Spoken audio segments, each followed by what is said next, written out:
लोकसभेच्या नाशिकच्या जागेवर भाजप आणि राष्ट्रवादीच्या अजित पवार गटाकडून करण्यात आलेला दावा आणि 2 दिवसांपूर्वी मंत्री छगन भुजबळ यांनी मुख्यमंत्री एकनाथ शिंदे यांची घेतलेली भेट या पार्श्वभूमीवर नाशिकची जागा शिंदे गटाकडेच राहावी यासाठी या गटाच्या वतीने रविवारी ठाणे येथे जोरदार शक्ती प्रदर्शन करण्यात आले। यामध्ये नाशिकचे पालकमंत्री दादा भुसे, खासदार हेमंत गोडसे, आमदार सुहास कांदे, पक्षाचे सचिव भाऊसाहेब चौधरी, जिल्हाप्रमुख अजय बोरस्ते, राजू लवटे यांच्यासह पदाधिकारी व कार्यकर्ते मोठ्या संख्येने सहभागी झाले होते।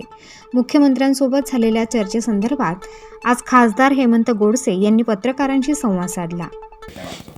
नाशिकची जागा ही पारंपरिकरित्या ही शिवसेनेची आहे आणि म्हणून परंतु गेले काही दिवसापासून इतरही पक्ष त्यावरती दावेदारी करत होते आणि नाशिक जिल्ह्यातील सर्वच शिवसैनिकांच्या त्या ठिकाणी भावना होत्या की आपण देखील दावेदारी करायला पाहिजे। आमचं जे म्हणणं आहे शिवसैनिकांचं ते आपण जिल्हास्तरीय सर्व पदाधिकारी यांनी मुख्यमंत्र्यांपर्यंत पोहोचवावं अशा सर्वांच्याच भावना होत्या आणि म्हणून काल आम्ही पालकमंत्री असतील, आमदार सुहासांना कांदे असतील, संपर्क प्रमुख, सहसंपर्क प्रमुख, जिल्हा प्रमुख, तालुका प्रमुख अशा सर्वच नेते मंडळींच्या माध्यमातून सर्वच शिवसैनिकांना आम्ही त्या ठिकाणी त्यांच्या भावना व्यक्त करण्यासाठी म्हणून त्या ठिकाणी गेलो।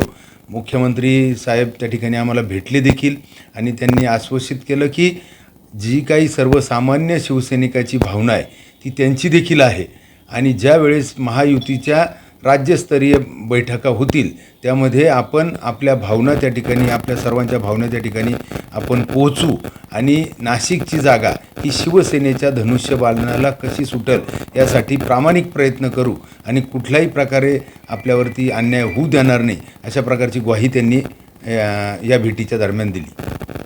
आप्पा जे भाजपकडून इच्छुक आहे त्यांनी अन्नत्याग करण्याचा इशारा दिलेला आहे।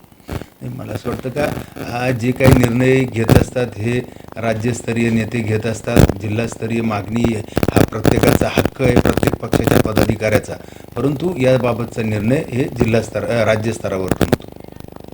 प्रतिनिधी मोहसिन पठाण, स्टार न्यूज, नाशिक।